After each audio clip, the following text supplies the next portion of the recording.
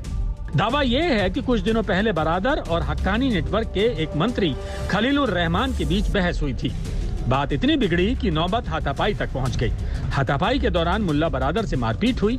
यही वजह है कि मारपीट के बाद मुल्ला बरादर नई तालिबान सरकार से नाराज होकर कंधार चला गया। रिपोर्ट के मुताबिक जाते वक्त बरादर ने कहा था कि अफगानिस्तान को ऐसी सरकार नहीं चाहिए। अब आपको बताते हैं कि आखिर तालिबान की नई सरकार में गुटबाजी और टकराव की वजह क्या है। आखिर मुल्ला बरादर के खिलाफ हक्कानी ग्रुप क्यों खड़ा है। एक रिपोर्ट के मुताबिक हक्कानी नेटवर्क और कंधारी तालिबान के बीच लंबे अरसे से कुछ मुद्दों पर मतभेद मौजूद थे, और उन मतभेदों को काबुल पर तालिबानी कंट्रोल ने सीधी जंग में बदल दिया। हक्कानी नेटवर्क का दावा है कि तालिबान की जीत में उसका सबसे बड़ा रोल है। ऐसे में बड़ा रोल है तो इनाम के तौर पर नई सरकार में हिस्सेदारी भी सबसे बड़ी होनी चाहिए।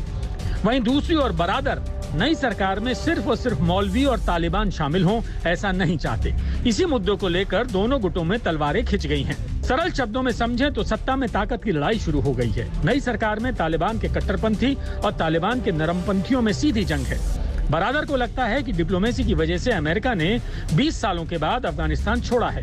डिप्लोमेटिक चैनल में उनकी अहम भूमिका रही और उसके चलते तालिबान को अफगानिस्तान में सत्ता मिली है, जबकि हक्कानी नेटवर्क मानता है कि बंदूक की जीत हुई है। अमेरिका ने तालिबान के डर से अफगानिस्तान छोड़ा है। दोनों गुटों में विवाद के चलते काबुल में अंतरिम सरकार के ऐलान के बावजूद कई विभागों में काम नहीं हो रहा। कई मंत्रियों ने अभी कामकाज नहीं संभाला है। तालिबान के अंदर फूट और झड़प को लेकर हक्कानी गुट के नेता अनस हक्कानी की सफाई भी आई है। बड़ी बात यह है कि संयुक्त राष्ट्र और अमेरिका की टेरर लिस्ट में हक्कानी नेटवर्क का नाम है। हक्कानी नेटवर्क की स्थापना खूंखार आतंकी जलालुद्दीन हक्कानी ने की थी, लेकिन अब ये नेटवर्क पाकिस्तान की खुफिया एजेंसी ISI के हाथों की कठपुतली है। आज हक्कानी नेटवर्क का आतंकी यानी सिराजुद्दीन हक्कानी तालिबान की नई सरकार में गृह मंत्री है। रिपोर्ट्स के मुताबिक तालिबान की नई सरकार में बरादर का कद पाकिस्तान के इशारे पर ही कतरा गया है। Bureau report.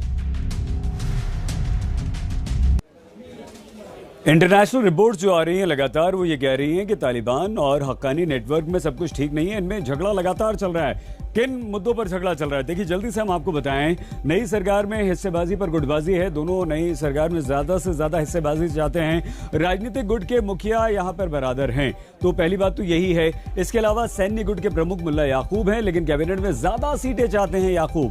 प्रमुख बनने के बाद भी कई कमांडर्स को जगह दिलाने की मांग हक्कानी गुट लगातार कर रहा है, तो जिहाद का झंडा उठाने वालों को तालिबान का शासन जो है वो लगातार इनाम दे रहा है। अब्दुल गनी बरादर समावेशी सरकार के पक्ष में है, तो नए चेहरों से तालिबान अपनी छवि बदलने की कोशिश भी यहां पर कर रहा है। वो चाहता है कि ज्यादा से ज्यादा नए चेहरे हम लेकर आए। तो ये एक ऐसा पॉइंट है जहां पर दोनों आमने सामने हैं। महिलाओं और विद्वानों को जगह देने के पक्ष में तालिबान है, तो हक्कानी गुट ये चाहता है कि ये सब बेकार की बातें आप छोड़ दीजिए और जैसे सरकार चलानी है हमें शामिल कीजिए और चलाइए। लेकिन इस सब में पाकिस्तान की हो रही है इंटरनेशनल बेइज्जती। कैसे, देखिए। Would you call this an inclusive government? Do you support it? Do you support their cause? आखिर कितनी बेइज्जती कराएगा Pakistan? You haven't spoken to the President of the United States, correct? He's a busy man. आखिर कब तक आतंकियों को बचाएगा Pakistan? Double game has now created blowback in terms of your own national security. I felt it was a big mistake. I felt Pakistan should never have had any favorites. आखिर कब तक तालिबान की सरकार चलाएगा पाकिस्तान? जिस अफगानिस्तान में तालिबान सरकार बनाकर पाकिस्तान खुश नजर आ रहा है, उसे अंदाजा भी नहीं है कि वो किस आग से खेल रहा है। दुनिया की नजर तालिबान के साथ साथ पाकिस्तान पर भी है, जहां वो पूरी तरह से बेनकाब हो चुका है। पहले तालिबान की मदद कर अफगानिस्तान पर कब्जा, फिर तालिबान की सरकार बनाने में मदद, और अब तालिबान के लिए दुनिया से मदद की गुहार। पाकिस्तान की हर चाल से पर्दा उठ चुका है। एक इंटरव्यू में पाकिस्तानी प्रधानमंत्री इमरान खान एक बार फिर तालिबान का बचाव करते नजर आए। Americans did not understand what the Haqqani network was. Haqqani is a tribe.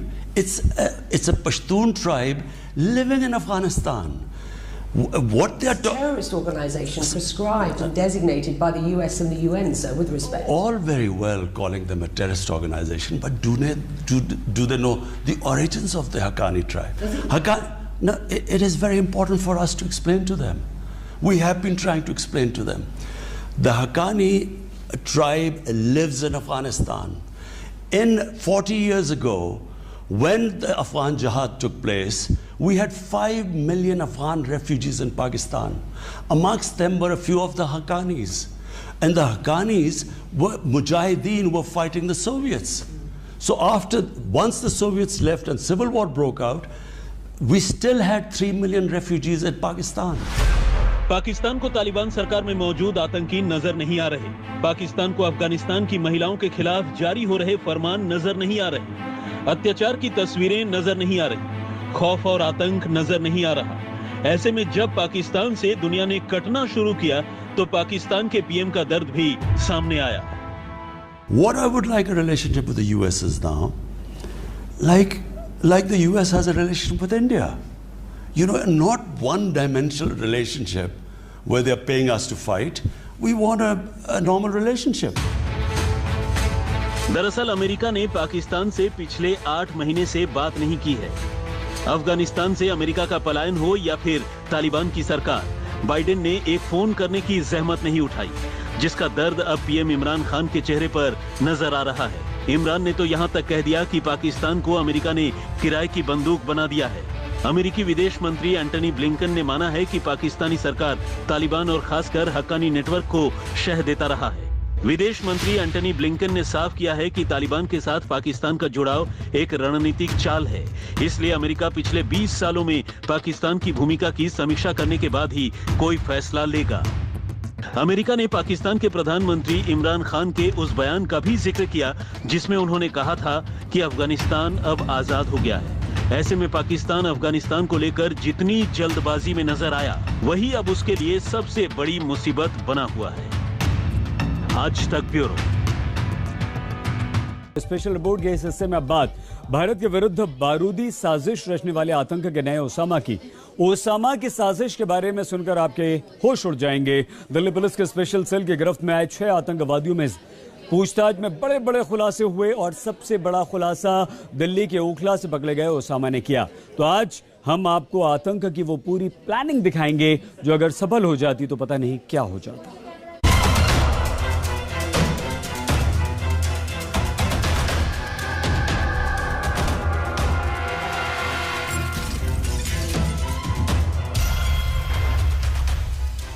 Bharat के खिलाफ आतंक के नए ओसामा का पूरा खेल समझिए। Dubai, Muscat, Karachi via Delhi को उड़ाने का plan decode.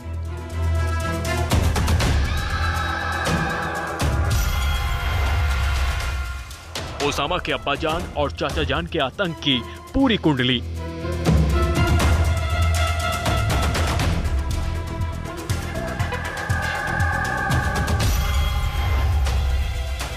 Pakistan, ISI, Dawood Ibrahim, Anees Ibrahim का कैसे हुआ गठजोड़।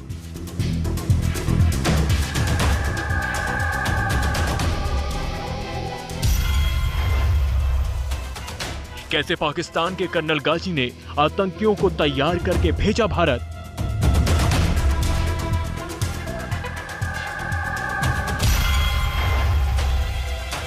ओसामा, जिशान, जान मोहम्मद, अबू बकर, अमीर लाला ने क्या क्या उगला।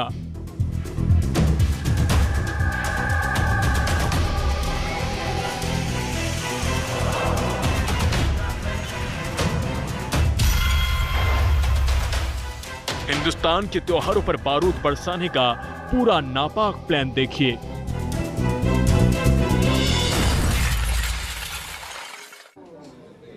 इस वक्त एक बड़ी खबर राजस्थान से आ रही है। ISI के लिए जासूसी करने वाले एक शख्स को राजस्थान के झुंझुनू से गिरफ्तार किया गया है। ये राजस्थान इंटेलिजेंस ने इस शख्स को गिरफ्तार किया है। संदीप इसका नाम है। ये गैस एजेंसी चलाता है और जो सबसे खतरनाक बात है वो ये कि ये ISI को आर्मी कैंप की गोपनीय सूचनाएं देता था। ये सबसे ज्यादा खतरनाक है। गैस एजेंसी चलाता है आर्मी कैंपस के बिल्कुल पास में इसकी गैस एजेंसी है और आर्मी कैंपस में भी ये सिलेंडर सप्लाई करता है। तो राजस्थान में ISI के लिए जासूसी करने वाला ये शख्स जिसका नाम संदीप है उसे गिरफ्तार किया गया है। इस वक्त की बड़ी खबर, दिल्ली में डिकोड हो रही है भारत के त्योहारों पर दहलाने की साजिश और आतंक के नए ओसामा की कुंडली। अब हम आपको यह भी बता दें कि ओसामा का पूरा खानदान, उसके पिता से लेकर उसके चाचा तक आतंक की प्लानिंग में पाकिस्तान की खुफिया एजेंसी ISI के साथ जुड़े हुए हैं। स्पेशल सेल के अनुसार ओसामा के पिता ने अपने बेटे को आतंक की ट्रेनिंग के लिए खुद ISI के हैंडलर कर्नल गाजी के पास पाकिस्तान भेजा। कर्नल गाजी ने ओसामा को घातक आतंकवादी बनाकर मस्कट के रास्ते भारत भेजने के लिए एक ऐसी साजिश रची जो भारत को दहला देना चाहती थी।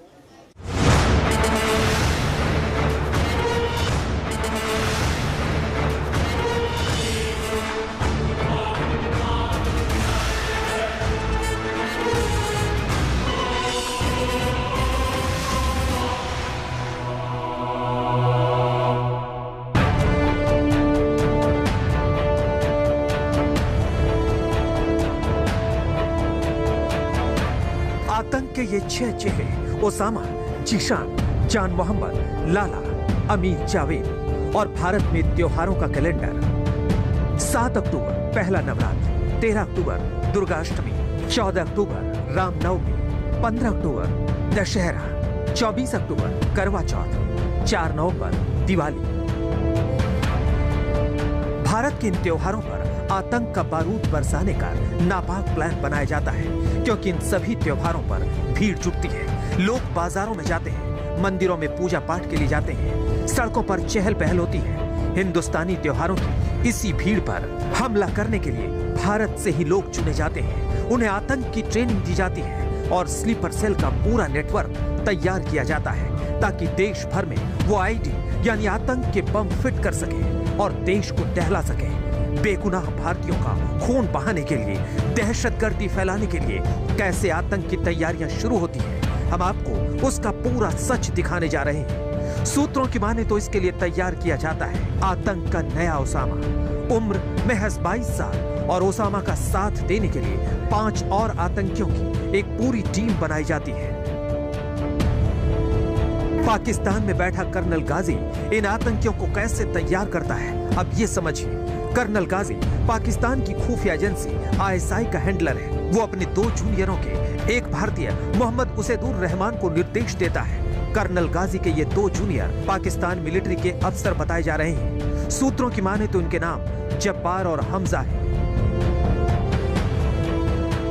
तो अब एक सनसनीखेज सच सुनिए। गिरफ्तार हुए 6 आतंकियों में से एक मोहम्मद ओसामा उर्फ समी, जो दिल्ली में ओखला के जामिया नगर से पकड़ा गया है, वो उसी उसैदुर रहमान का बेटा है जिसे आईएसआई का हैंडलर कर्नल गाजी निर्देश दे रहा था। और हैरान करने वाली बात यह है कि उसैदुर रहमान का भाई और ओसामा का चाचा हुमैदुर रहमान भी इसी ग्रुप से जुड़ा हुआ बताया जा रहा है। हालांकि वो अभी तक पुलिस की गिरफ्त में नहीं आया है। हम आपको बता दें, उसैदुर रहमान दुबई में एक मदरसा चलाता है।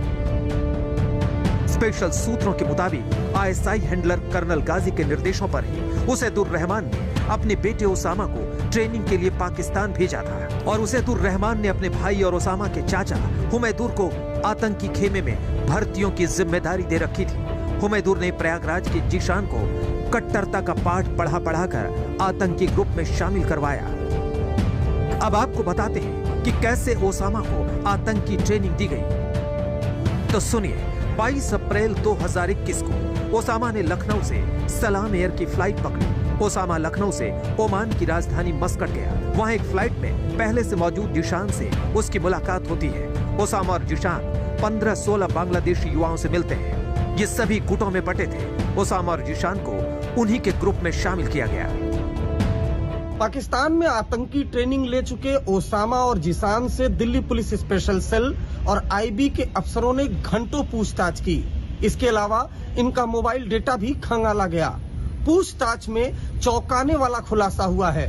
दरअसल आईएसआई के इस टेरर मॉड्यूल का मास्टरमाइंड कोई और नहीं बल्कि ओसामा का पिता उसैदुर रहमान है। उसैदुर रहमान इस वक्त दुबई में मौजूद है, जबकि इस टेरर मॉड्यूल का एक हिस्सा ओसामा का चाचा हुमैदुर रहमान है, जो उत्तर प्रदेश के प्रयागराज का रहने वाला है। अब Delhi police special cell Osama के पिता, जो फिलहाल दुबई में मौजूद है और आईएसआई से सीधे संपर्क में है, उनके खिलाफ रेड कॉर्नर नोटिस जारी करवाने वाली है। वहीं ओसामा के चाचा हुमैदुर रहमान के लिए छापेमारी लगातार की जा रही है। खुफिया रिपोर्ट्स की माने तो अगले कुछ दिनों तक इन नौसिखी आतंकियों को छोटी छोटी समुद्री यात्राओं पर भेजा गया।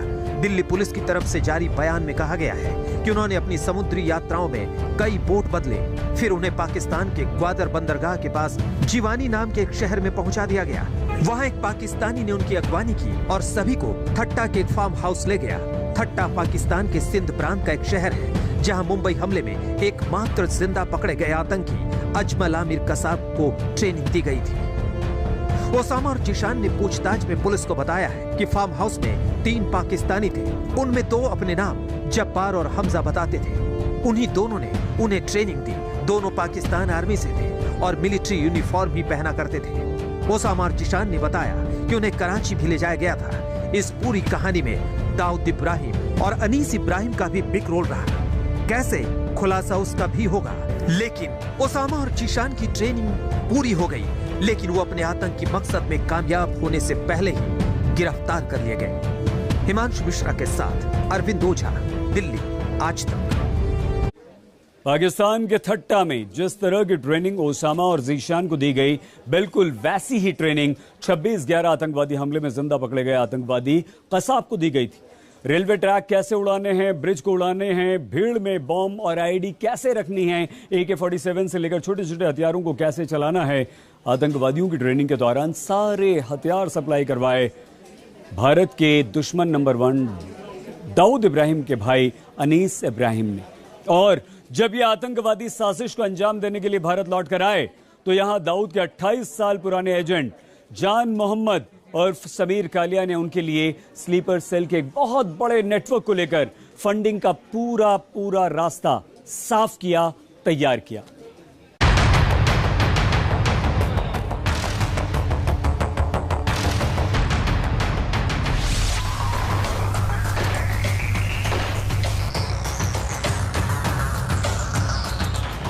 दिल्ली पुलिस की स्पेशल सेल ने 6 आतंकियों को गिरफ्तार किया है और जान मोहम्मद उर्फ समीर कालिया को पाकिस्तान की खुफिया एजेंसी आईएसआई और दाऊद इब्राहिम की डी कंपनी ने स्पेशल प्रोजेक्ट दिया।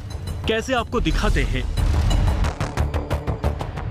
ओसामा और जिशान को पाकिस्तान में आईएसआई ने 15 दिनों की ट्रेनिंग दी। इस दौरान दोनों को आईडी असेंबल करने और बम बनाने के साथ रोजमर्रा के सामान में छिपाकर हथियारों को एक जगह से दूसरी जगह सावधानी से ले जाने की ट्रेनिंग दी गई। साथ ही AK-47 और छोटे छोटे हथियार भी चलाने सिखाए गए। ट्रेनिंग के बाद दोनों को मस्कट के रास्ते ही भारत भेज दिया गया। अब गौर से सुनिए, इन दोनों की ट्रेनिंग के दौरान दाऊद का भाई अनीस इब्राहिम RDX, ग्रेनेड और हथियार मुहैया कराता था। गिरफ्त में आज संदिग्ध आतंकियों ने दिल्ली पुलिस के सामने कई चौंकाने वाले खुलासे किए हैं।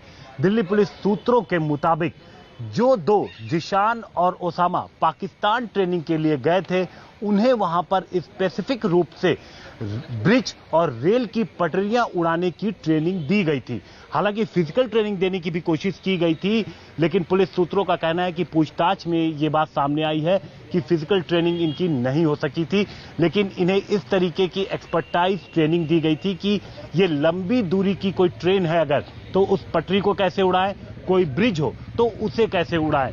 इसके अलावा पुलिस को यह भी पता लगा है कि इनके संपर्क में कुछ स्लीपर सेल भी थे, जिनके बारे में जानकारी जुटाई जा रही है, क्योंकि पुलिस को अब इस बात का पक्का सबूत मिलने लगा है कि जिस तरीके से 1993 में ब्लास्ट किया गया था, उसी तरीके की प्लानिंग इस बार भी थी। मॉडस ऑपरेंडी भी वही अपनाई जा रही है, जिसमें जो माफिया हैं और जो ISI के लोग हैं वो एक साथ मिले हुए हैं। अब आतंकी जान मोहम्मद उर्फ समीर कालिया का पूरा खेल समझिए। मुंबई के धारावी का रहने वाला समीर कालिया 20 साल से दाऊद इब्राहिम के संपर्क में था। सूत्रों की माने तो डी कंपनी ने समीर कालिया को आतंकियों तक पैसा पहुंचाने का जिम्मा सौंपा। साथ ही जान मोहम्मद उर्फ समीर कालिया स्लीपर सेल का भी काम कर रहा था। समीर कालिया से पूछताछ के बाद ही अबू बकर, अमीर जावेद और लाला पकड़े गए हैं। ये भी स्लीपर सेल का काम कर रहे थे। अब मुंबई ATS जान मोहम्मद उर्फ समीर कालिया से अंडरवर्ल्ड और आतंक का कनेक्शन जानने के लिए दिल्ली पहुंच चुकी है। इस वक्त हम लोग स्पेशल सेल लोधी रोड के ऑफिस के बाहर मौजूद हैं और मुंबई ATS की टीम पहुंच चुकी है यहां पर। और पहले ये बात सामने आ गई थी जब वहां पर ATS के एक अधिकारी ने साफ किया था कि उनकी टीम दिल्ली स्पेशल सेल के दफ्तर जाएगी और जो गिरफ्तार एक शख्स है, जो संदिग्ध आतंकी है समीर कालिया, उससे पूछताछ करने के लिए जाएगी। अब सवाल ये कि आतंक के इस पूरे षड्यंत्र में दाऊद और डी कंपनी की एंट्री कैसे हुई। जानकारों की माने 28 साल से पाकिस्तान ने दाऊद और उसकी गैंग को अपने यहाँ शरण दे रखी है। ऐसे में संभव है कि ISI और दाऊद पर तगड़ा प्रेशर पड़ा हो कि इतने लंबे समय तक सुरक्षा देने के बदले उनको कर्ज चुकाना होगा और कुछ बड़ा करना होगा। हो सकता है इसी प्रेशर में दाऊद इब्राहिम ने अपने भाई अनीस इब्राहिम को भारत में आतंक फैलाने का ये काम सौंप दिया। आपने ISI और दाऊद की भारत के विरुद्ध आतंकवाद की पूरी प्लानिंग देखी। आगे हम आपको दिखाएंगे राज कुंद्रा पोर्नोग्राफी केस में दाखिल चार्जशीट में क्या है। छोटा सा ब्रेक, आप देखते रहिए आज तक। आज तक बेमिसाल 20 साल।